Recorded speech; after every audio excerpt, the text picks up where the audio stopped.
সিলেটের কানাইঘাট উপজেলার ৮ নং জিঙ্গাবাড়ি ইউনিয়নের লামা জিঙ্গাবাড়ি বাটিরফুট দক্ষিণ জামে মসজিদের পুনর্নির্মাণ ভবনের শুভ উদ্বোধন অনুষ্ঠিত হয়েছে। শুক্রবার জুমাবাদ মসজিদ প্রাঙ্গণে ব্যাপক আয়োজনের মাধ্যমে উক্ত উদ্বোধনী অনুষ্ঠান সম্পন্ন হয়। মসজিদ উদ্বোধন অনুষ্ঠানের প্রধান অতিথি হিসেবে উপস্থিত ছিলেন জিঙ্গাবাড়ি ফাজিল মাদ্রাসার অধ্যক্ষ মাওলানা হাফিজুর রহমান। ইমামে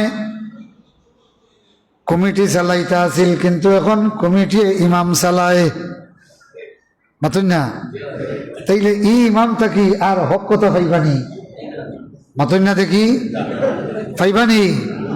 কথা তিত্তা লাগেননি আপনারা?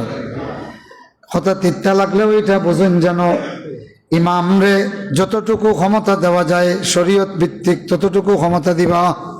আরও উপস্থিত ছিলেন লামা জিঙ্গাবাড়ি মোহাম্মদী আলিম মাদ্রাসার প্রাক্তন সুপার মাওলানা হাবিবুর রহমান, বর্তমান উপাধ্যক্ষ মাওলানা কামাল উদ্দিন, হাফিজ মাসুম আহমদ সহ আরও অনেকেই।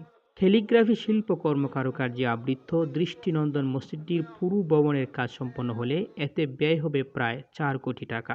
সমস্ত ব্যয় বহন করেছেন বাটিরফুট এলাকার দুবাই প্রবাসী মতিউর রহমান।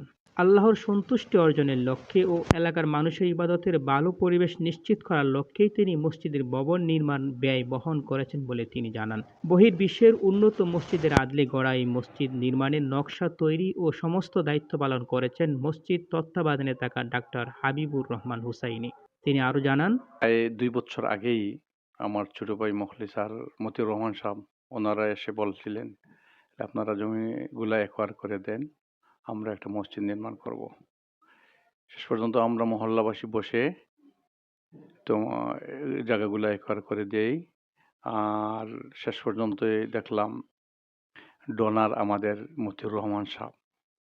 আলহামদুলিল্লাহ সুম্মা আলহামদুলিল্লাহ, আমাদের মহল্লারই এক সন্তান, আমাদের ভাতিজা মোহাম্মদ মতিউর রহমান, উনি আজকে প্রায় ৩ থেকে ৪ কোটি টাকা ব্যয় করে আমাদের এই মসজিদ আমাদের মহল্লাকে উপহার দিয়েছেন।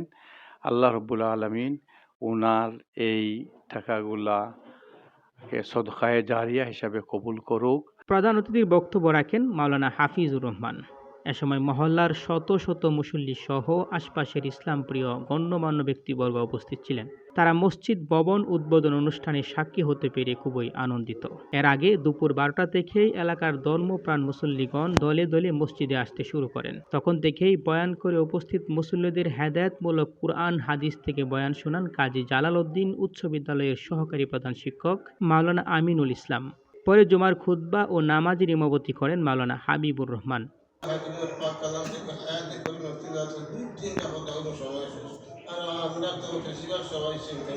নামাজ শেষে প্রধান অতিথির মোনাজাতের মধ্য দিয়ে অনুষ্ঠান শেষ হয়। এই বিনায় মসজিদে তার দুনিয়া আখিরাতের আয় আল্লাহ তরক্কির জরিয়া বানাইয়া দাও। ওনার মুর্দাগান যারা কবরে তাদের কবরে এর খবরটুকু পৌঁছাইয়া দাও। পরে উপস্থিত সকলেই সিন্নি গ্রহণ করেন। আর মসজিদ কমপ্লিট হইয়া যখন নামাজ শুরু হয়ে গেছে আল্লাহ রাসূলের পরে মসজিদুল আকবার